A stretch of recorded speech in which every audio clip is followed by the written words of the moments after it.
Hi, Kelly Eckholt here to update you with the key events of the week.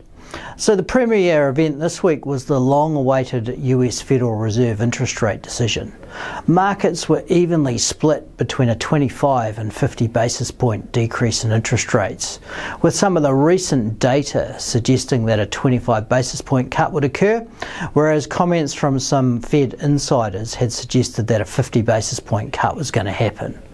And as it transpires, the Fed delivered that 50 basis point cut and did a pivot away from being concerned about controlling inflation and towards being concerned about supporting growth and employment.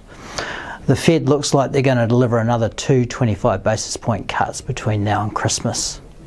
Domestically, we got some better than expected GDP data.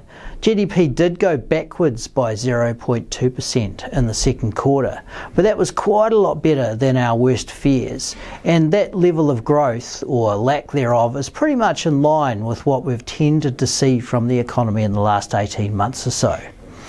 We didn't in particular get a big lurch lower in growth that we had been worried about a couple of months or so ago, and that's pretty good news for the economy.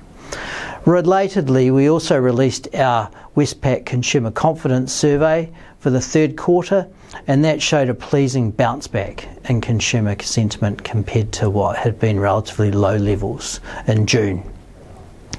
Another positive thing that came forward this week was another strong global dairy trade auction where prices went up by 0.8%. We're basically seeing Chinese demand continuing in those auctions, and futures market pricing now suggests that the milk price could be over $9 for the current season compared to our $8.70 forecast. It's pretty good news for the primary sector. I'll be back to update you again next week.